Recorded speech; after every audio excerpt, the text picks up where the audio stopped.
आपको बता दें कि पीएम मोदी ने सेंट्रल विस्टा के एक हिस्से को राष्ट्र को समर्पित कर दिया। पीएम मोदी ने बीते शाम 7 बजे कर्तव्य पथ का उद्घाटन किया। इसी के साथ ही पीएम मोदी ने इंडिया गेट पर नेताजी की प्रतिमा का अनावरण भी किया। बता दें कि इससे पहले इंडिया गेट पर नेताजी का होलोग्राम लगाया गया था, जिसकी ऊंचाई 28 फीट और वजन 65 मीट्रिक टन है। उद्घाटन से पहले केंद्र ने नए प्रोजेक्ट का वीडियो जारी किया था। बता दें कि कर्तव्य पथ के बीच में सेंट्रल विस्टा प्रोजेक्ट होगा। इस मौके पर पीएम मोदी ने देश को संबोधित करते हुए कहा कि आज अगर राजपथ का अस्तित्व समाप्त होकर कर्तव्य पथ बना और जॉर्ज पंचम की मूर्ति के निशान को हटाकर नेताजी की मूर्ति लगा दी गई तो ये गुलामी की मानसिकता के परित्याग का पहला उदाहरण नहीं है। पीएम ने आगे कहा है कि इस खास मौके पर सभी देशवासियों को आजादी के इस अमृत काल में गुलामी की एक और पहचान से मुक्ति के लिए बहुत बहुत बधाई। ब्रिटेन की महारानी एलिजाबेथ का निधन हो गया। बताया जा रहा है कि वो पिछले कुछ वक्त से बीमार चल रही थी और महारानी एलिजाबेथ का 96 साल की उम्र में निधन हुआ। साथ ही महारानी एलिजाबेथ ब्रिटेन की सबसे लंबे वक्त तक शासन करने वाली शासक रहीं। बता दें एलिजाबेथ ने गुरुवार को स्कॉटलैंड के बालमोरल कासल में अंतिम सांस ली। तो वहीं महारानी एलिजाबेथ के निधन पर कई देशों के राष्ट्रपति और प्रधानमंत्रियों समेत कई गणमान्य व्यक्तियों ने शोक जाहिर किया। वहीं महारानी एलिजाबेथ द्वितीय के निधन पर पीएम मोदी ने शोक जताया। पीएम ने अपने ट्वीट में लिखा कि 2015 और 2018 में ब्रिटेन दौरे के दौरान उनसे मुलाकात हुई थी। उन्हें हमारे समय के एक दिग्गज के रूप में याद किया जाएगा। बता दें कि भारत जोड़ो यात्रा का आज तीसरा दिन है और ये यात्रा कांग्रेस सांसद राहुल गांधी के नेतृत्व में तमिलनाडु के नागरकोइल में पहुंच चुकी है। बता दें कि भारत जोड़ो यात्रा का आगाज राहुल गांधी ने कन्याकुमारी से कर दिया। 3570 किलोमीटर लंबी यात्रा 12 राज्यों और 2 केंद्र शासित प्रदेशों तक जाएगी। लोकसभा चुनाव 2024 से पहले कांग्रेस को एकजुट करने और पार्टी कार्यकर्ताओं में नया जोश भरने के लिए कांग्रेस ने भारत जोड़ो यात्रा शुरू की है और ये यात्रा कन्याकुमारी से शुरू होकर कश्मीर तक जाएगी। तो वहीं सोनिया गांधी भी भारत जोड़ो यात्रा को लेकर खासी उत्साहित है। उन्होंने कहा कि वो भारत जोड़ो यात्रा में पूरे दिल से शिरकत करेंगी। सोनिया गांधी ने कहा ये गौरवशाली विरासत वाली महान पार्टी के लिए ऐतिहासिक अवसर है। तो वहीं सोनिया गांधी ने आगे ये भी कहा कि उन्हें उम्मीद है कि ये हमारे संगठन के लिए संजीवनी का काम करेगा। गौरतलब है कि सोनिया गांधी मेडिकल चेकअप के लिए विदेश में हैं। हाल ही में उनकी मां की मौत हुई है। तो वहीं भारत जोड़ो यात्रा पर राजस्थान के मुख्यमंत्री अशोक गहलोत ने बीजेपी पर निशाना साधते हुए कहा, बीजेपी की नीतियां देश को विभाजित करने की हैं और ये खतरनाक है। तो भारत जोड़ो यात्रा पर असम के सीएम हेमंत बिश्व ने कांग्रेस पर निशाना साधते हुए कहा, भारत एकजुट है, पाकिस्तान में शुरू करें यात्रा। G23 नेता आनंद शर्मा ने भी यात्रा में जुड़ने का ऐलान कर दिया है। उन्होंने कहा कि हिमाचल प्रदेश के पास आने पर वो यात्रा में शामिल हो जाएंगे। बता दें कि बुधवार से शुरू हो रही इस यात्रा में 150 दिनों के दौरान कन्याकुमारी से लेकर श्रीनगर तक का रास्ता तय किया जाएगा। बीजेपी अध्यक्ष जेपी नड्डा ने मिशन प्रमुख के साथ बैठक की। बता दें ये बैठक भाजपा को जानो स्लोगन के तहत आयोजित की गई थी, जो कि बीजेपी मुख्यालय में हुई। भारत और जापान के बीच संबंधों को और मजबूत करने के लिए टोक्यो में 2+2 मंत्री स्तरीय वार्ता होगी। बता दें कि रक्षा मंत्री राजनाथ सिंह और विदेश मंत्री जयशंकर इसमें शिरकत करेंगे। तो वहीं मंगोलिया का अपना दौरा पूरा करने के बाद रक्षा मंत्री राजनाथ सिंह जापान की 3 दिवसीय राजकीय यात्रा के लिए 7 सितंबर को जापान पहुंचे। इस दौरान राजनाथ सिंह ने टोक्यो में ड्यूटी के दौरान अपने प्राणों की आहुति देने वाले जापान के आत्मरक्षा बलों के जवानों को श्रद्धांजलि अर्पित की। दरअसल रक्षा मंत्री राजनाथ सिंह इन दिनों मंगोलिया की आधिकारिक यात्रा पर थे। इस दौरान उन्होंने दोनों देशों के बीच रक्षा सहयोग बनाने और सामरिक साझेदारी को मजबूत करने पर खास चर्चा की। उन्होंने मंगोलिया के राष्ट्रपति सहित अपने समक्ष लेफ्टिनेंट जनरल सेखान बयार गुरसेद से मंगोलिया की राजधानी उलान बाटर में द्विपक्षीय वार्ता की। आपको बता दें कि इस दौरान मंगोलिया के राष्ट्रपति ने रक्षा मंत्री राजनाथ सिंह को गिफ्ट में घोड़ा दिया, जिसकी जानकारी राजनाथ सिंह ने ट्वीट करके दी। भारत के विदेश मंत्री एस जयशंकर ने भारत इजरायल संबंधों को लेकर बड़ा बयान दिया। उन्होंने कहा कि वो दिन चले गए जब वोट बैंक की राजनीति विदेश नीति पर हावी होती थी। कांग्रेस के पूर्व नेता गुलाम नबी आजाद ने कांग्रेस को लेकर एक बार फिर से बड़ी प्रतिक्रिया दी। उन्होंने कहा कि कांग्रेस ने उन पर मिसाइलें दागी। गुलाम नबी ने आगे ये भी कहा कि उन्होंने केवल 303 राइफल से जवाबी कार्रवाई की और कांग्रेस नष्ट होगी। बता दें कि गुलाम नबी के पार्टी छोड़ने के बाद लगातार बयानों की बौछार जारी है और इसी को लेकर उनका यह बयान भी सामने आया था। तो भारतीय सुपरस्टार एथलीट नीरज चोपड़ा ने अपना लाजवाब प्रदर्शन जारी रखते हुए डायमंड लीग ट्रॉफी अपने नाम कर ली है। बता दें कि नीरज चोपड़ा ने 88.44 मीटर दूर भाला फेंक इस ट्रॉफी पर कब्जा किया और वो इस प्रतिष्ठित पुरस्कार को जीतने वाले देश के पहले एथलीट बन गए। वहीं इससे पहले 2017 और 2018 में नीरज ने फाइनल के लिए क्वालिफाई किया था, मगर तब वो टॉप 5 से भी बाहर रहे थे। एशिया कप के आखिरी मुकाबले में भारत ने अफगानिस्तान को रौंद कर इतिहास रच दिया। हालांकि फाइनल की रेस से भारत पहले से बाहर हो चुका है। तो वहीं एशिया कप के आखिरी मुकाबले में विराट कोहली ने अफगानिस्तान के खिलाफ नाबाद 122 रनों की पारी खेली। बता दें कि कोहली ने 83 इनिंग्स और 1020 दिन बाद ये शतक चढ़ा है। आयकर विभाग ने 7 राज्यों में छापेमारी की। बताया जा रहा है कि राजनीतिक फंडिंग को लेकर ये छापेमारी की गई और ये कार्रवाई उत्तर प्रदेश, राजस्थान, छत्तीसगढ़ में बड़े स्तर पर की गई। तो वहीं राजस्थान के गृह राज्य मंत्री राजेंद्र यादव के 53 ठिकानों पर इनकम टैक्स ने छापा मारा। बता दें राजेंद्र यादव के शिक्षा संबंधी कई बिजनेस हैं और वो मुख्यमंत्री अशोक गहलोत के करीबी बताए जा रहे हैं।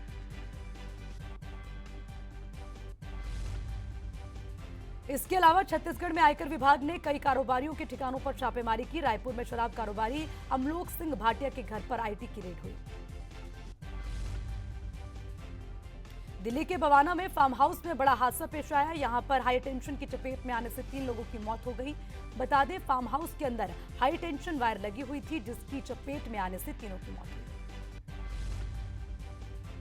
नोएडा सेक्टर 18 में India bulls housing finance office के दूसरे फ्लोर पर आग लगने का मामला सामने आया। आग लगने के कारण शॉर्ट सर्किट बताया जा रहा है। आग की सूचना मिलते ही पुलिस और दमकल विभाग मौके पर पहुंचे और आग पर काबू पाया।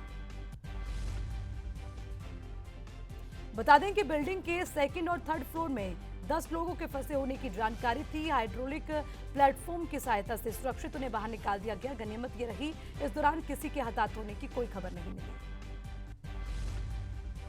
राजस्थान समेत कई राज्यों में लंपी बीमारी कहर बरपा रही है। बता दें कि देश भर में लंपी वायरस के मामले बढ़ने से हजारों गाय इस बीमारी की चपेट में आ गई है। वहीं राजस्थान और गुजरात में इस बीमारी के चलते हजारों की संख्या में गौवंश की मौत हो चुकी है।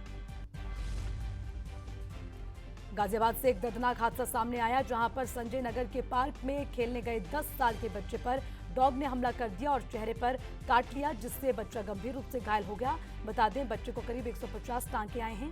वहीं पीड़ित परिवार का आरोप है कि एक लड़की डॉग को लेकर पार्क में घूम रही थी। तो वहीं पर ग्रेटर नोएडा वेस्ट की एस्पायर सोसाइटी में पालतू कुत्ते के लिफ्ट में ले जाने को लेकर 2 महिलाओं के बीच विवाद हो गया। 2 महिलाओं के बीच ये विवाद हुआ, जिसका वीडियो सोशल मीडिया पर वायरल हो गया। लिफ्ट में कुत्तों के बढ़ते हमले के बाद स्थानीय निवासी अब विरोध कर रहे हैं। मुख्यमंत्री मनोहर लाल ने कानून व्यवस्था को लेकर पुलिस अधिकारियों के साथ बैठक की। बता दें पंचकुला स्थित पुलिस मुख्यालय में यह अहम बैठक आयोजित की गई। बैठक में सीएम के साथ गृह मंत्री अनिल विज भी मौजूद रहे। बता दें कि इस बैठक में सीएम ने प्रदेश में बढ़ते नशे पर चिंता जाहिर की। साथ ही मुख्यमंत्री मनोहर लाल ने पुलिस महकमे में जल्द नई भर्तियां करने की भी बात कही। सीएम मनोहर लाल ने ट्वीट करते हुए जानकारी दी, हरियाणा सरकार द्वारा इस साल हरियाणा अध्यापक पात्रता परीक्षा 2022 का आयोजन किया जाएगा। ये आयोजन 12 और 13 नवंबर को करवाया जाएगा। इसके लिए रजिस्ट्रेशन की प्रक्रिया जल्द शुरू कर दी जाएगी। तो वहीं कांग्रेस की भारत जोड़ो यात्रा पर हरियाणा के गृह मंत्री अनिल विज ने कांग्रेस पर तंज कसते हुए कहा कि भारत तो एक है और जुड़ा हुआ है। उन्होंने कहा कि कांग्रेस की नीतियों से देश कमजोर होता है। द्रौपदी मुर्मू भारत की 15वीं राष्ट्रपति बनी हैं। 25 जुलाई को द्रौपदी मुर्मू ने देश के 15वें राष्ट्रपति के तौर पर शपथ ली। तो वहीं पर पहली बार हरियाणा के उप मुख्यमंत्री दुष्यंत चौटाला ने राष्ट्रपति द्रौपदी मुर्मू से मुलाकात की। कांग्रेस के भारत जोड़ो अभियान पर हरियाणा के शिक्षा मंत्री कंवरपाल गुर्जर ने पार्टी पर तंज कसते हुए कहा, कांग्रेस पहले अपनी पार्टी को जोड़ ले, राहुल गांधी पार्टी को ठीक से चला नहीं सकते, देश कैसे चलाएंगे। इसके अलावा कंवरपाल ने आगे ये भी कहा कि राहुल गांधी को कोई गंभीरता से नहीं लेता। अरविंद केजरीवाल के हरियाणा दौरे का गुरुवार को दूसरा दिन था। बता दें कि केजरीवाल ने आदमपुर में तिरंगा यात्रा निकाली, जिसके बाद रैली को भी संबोधित किया गया। बता दें इस दौरान केजरीवाल के साथ पंजाब के मुख्यमंत्री भगवंत मान भी मौजूद रहे। हरियाणा के आदमपुर उपचुनाव से पहले दिल्ली के मुख्यमंत्री अरविंद केजरीवाल ने आदमपुर में रैली की और वो अपने make in India number 1 campaign का प्रचार करने पहुंचे थे। इस दौरान अरविंद केजरीवाल ने कहा, आदमपुर में हमारी बहुत रिश्तेदारियां हैं, मेरी एक चाची एक भाभी आदमपुर की है। हिसार में भाजपा को बड़ा झटका लगा। बीजेपी के कई पदों पर रहे सत्येंद्र सिंह ने भाजपा छोड़कर आम आदमी पार्टी का दामन थाम लिया। दिल्ली के मुख्यमंत्री अरविंद केजरीवाल और भगवंत मान की मौजूदगी में सत्येंद्र सिंह ने आम आदमी पार्टी ज्वाइन कर ली। तो वहीं हिसार में पीडब्ल्यूडी रेस्ट हाउस के बाहर किसानों ने मुख्यमंत्री अरविंद केजरीवाल के खिलाफ जमकर नारेबाजी की। इस दौरान किसानों को प्रदूषण के लिए जिम्मेदार ठहराने के बयान पर किसानों ने केजरीवाल से माफी मांगने को कहा। बता दें कि किसानों ने मुख्यमंत्री अरविंद केजरीवाल को काले झंडे दिखाने का ऐलान कर दिया। अरविंद केजरीवाल किसानों से बात करने आए, लेकिन किसान उनकी माफी मांगने पर अड़े रहे। इससे पहले दिल्ली के मुख्यमंत्री अरविंद केजरीवाल ने बीजेपी नेता सोनाली फोगाट के परिवार से मुलाकात की। इस दौरान उनके साथ पंजाब के मुख्यमंत्री भगवंत मान मौजूद रहे।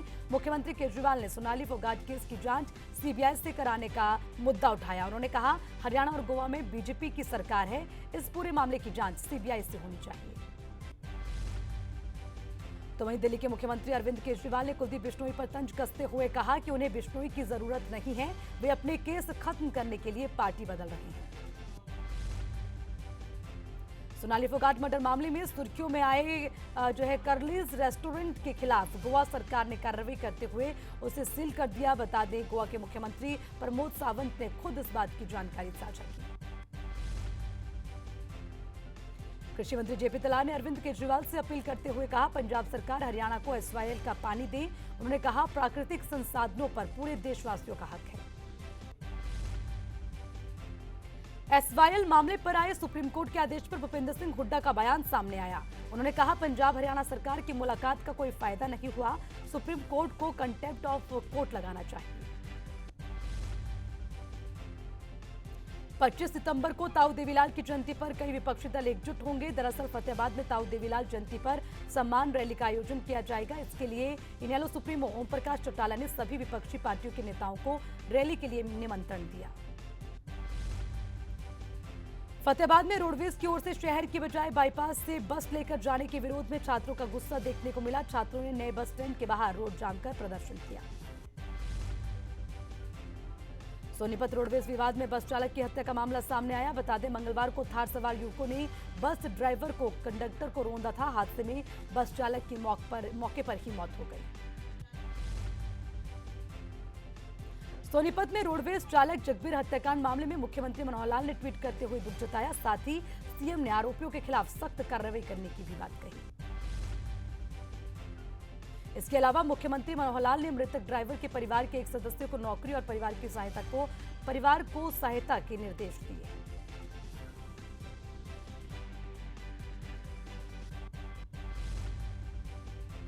तो वहीं रोडवेज के ड्राइवर जगबीर की मौत के बाद अब मृतक के बेटे ने भी जहर खाकर खुदकुशी कर ली थी, जिसके बाद रोडवेज के ड्राइवरों ने चक्का जाम कर प्रदर्शन किया।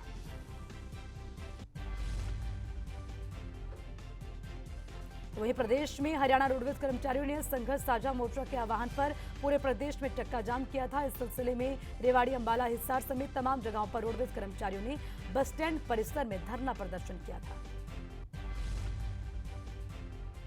प्रदेश में साइबर क्राइम के लगातार बढ़ते मामलों को लेकर हरियाणा पुलिस लगातार लोगों को जागरूक कर रही है और इसी क्रम में फरीदाबाद साइबर थाना पुलिस ने छात्रों के बीच पहुंचकर उन्हें साइबर ठगी से बचने के लिए जागरूक किया। फतेहाबाद पुलिस की ओर से राहगिरी कार्यक्रम का आयोजन किया गया, जिसमें लोगों को साइबर क्राइम को लेकर जागरूक किया गया।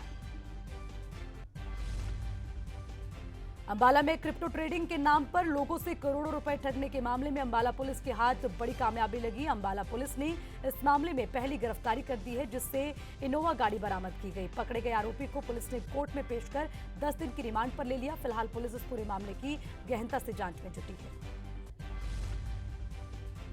करनाल केंद्रीय रोड स्थित पर भूसे से भरी ट्रैक्टर ट्रॉली और कार के बीच जोरदार भिड़ंत हो गई। इस टक्कर में कार सवार एक युवक की मौके पर मौत हो गई, जबकि कार में सवार 3 लोग गंभीर रूप से घायल हो गए। फिलहाल सभी घायलों को इलाज के लिए अस्पताल में भेज दिया गया और पुलिस ने मौके पर पहुंचकर मामले की जांच शुरू कर दी। अंबाला पुलिस ने हाल ही में गुप्त सूचना के आधार पर करीब 23 ग्राम नशे के पदार्थ के साथ एक आरोपी को गिरफ्तार किया। इसके साथ ही गिरफ्तार आरोपी को कोर्ट में पेश कर आगे की कार्रवाई की जाएगी। भिवानी शहर को आपराधिक वारदातों से बचाने और अपराधियों को पकड़ने के लिए पुलिस अब तीसरी आंख का सहारा लेगी, जिसके लिए 10 जगह चिन्हित कर दी गई है, जहां पर उत्तम क्वालिटी के सीसीटीवी कैमरे लगाए जाएंगे और इससे अपराधियों पर अंकुश लगाया जा सकेगा। करनाल में जागरण पार्टी चलाने वाले मनोज सुखजिया की नहर से डेड बॉडी बरामद हुई है। मृतक व्यक्ति बुधवार शाम 4 बजे घर से पैदल निकला था, जिसके शव पुलिस को गुरुवार सुबह नहर से बरामद हुआ। मृतक के दोनों कान गायब हैं। फिलहाल पुलिस ने मामला दर्ज कर जांच शुरू कर दी है। मंडी के धर्मपुर विधानसभा क्षेत्र के दौरे पर रवाना होने से पहले मीडिया से अनौपचारिक प्रेस वार्ता के दौरान मुख्यमंत्री जयराम ठाकुर ने कहा, हिमाचल के प्रगति के 75 वर्ष के कार्यक्रम हो रखे हैं। उसके तहत धर्मपुर विधानसभा क्षेत्र में कई परियोजनाओं के लोकार्पण और शिलान्यास किया जाएगा।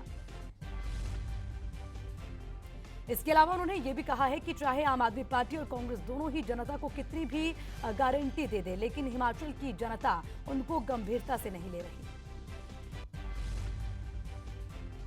हिमाचल प्रदेश के सिरमौर जिला के सराहा में 3 दिवसीय राज्य स्तरीय वामन द्वादशी मेले का शुभारंभ किया गया। बता दें, इस मेले का विधिवत डीसी सिरमौर रामकुमार गौतम ने शुभारंभ किया है। बता दें, इस दौरान मेले में खेलकूद के साथ तमाम प्रतियोगिताओं का आयोजन किया गया।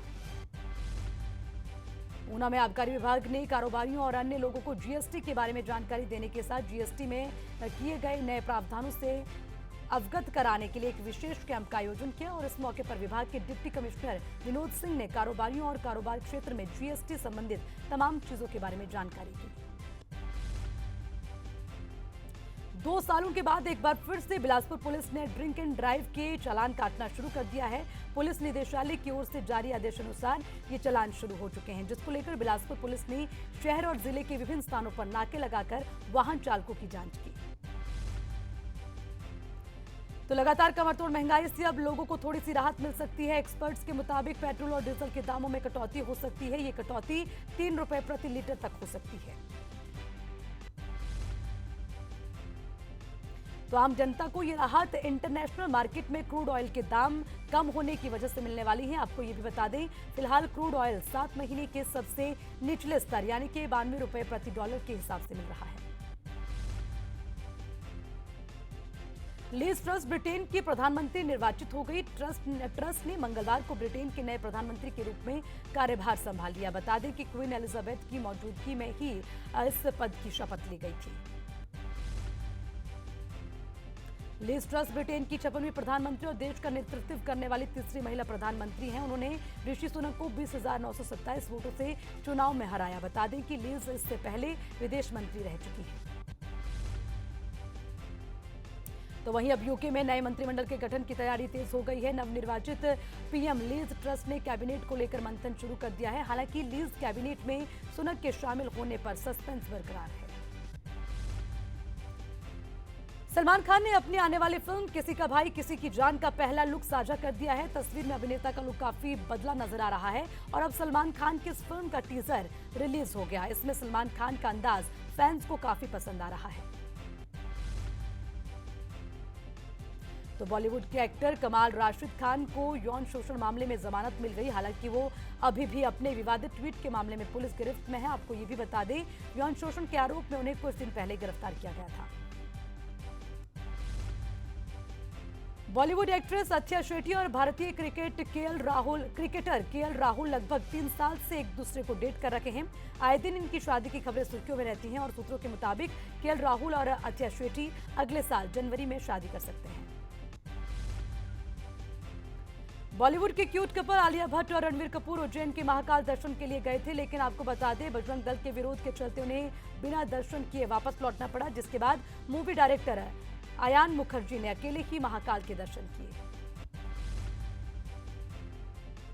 तो एप्पल फार आउट इवेंट में कंपनी ने अपनी नई आईफोन 14 सीरीज को लॉन्च कर दिया है और इस सीरीज में आईफोन 14, आईफोन 14 प्रो के अलावा आईफोन 14 प्लस के साथ साथ कंपनी की नई वॉच एप्पल वॉच और उसी के साथ नए बड्स को उतारा गया है। तो वहीं पर एप्पल ने आईफोन 14 के साथ ही कैमरा सेंसर में बड़ा बदलाव किया है।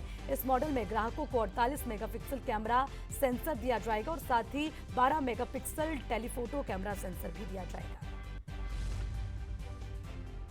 और अगर बात करें एप्पल वॉच अल्ट्रा की, तो भारत में इसकी कीमत 89,900 रुपए तय की गई है और ये वॉच आज से प्रो ऑर्डर के लिए उपलब्ध होगी। कंपनी का ये भी कहना है कि एप्पल वॉच सीरीज 4 के लिए वॉच आउट के लिए 9 से 12 सितंबर से ही ये मिलनी शुरू हो जाएंगी।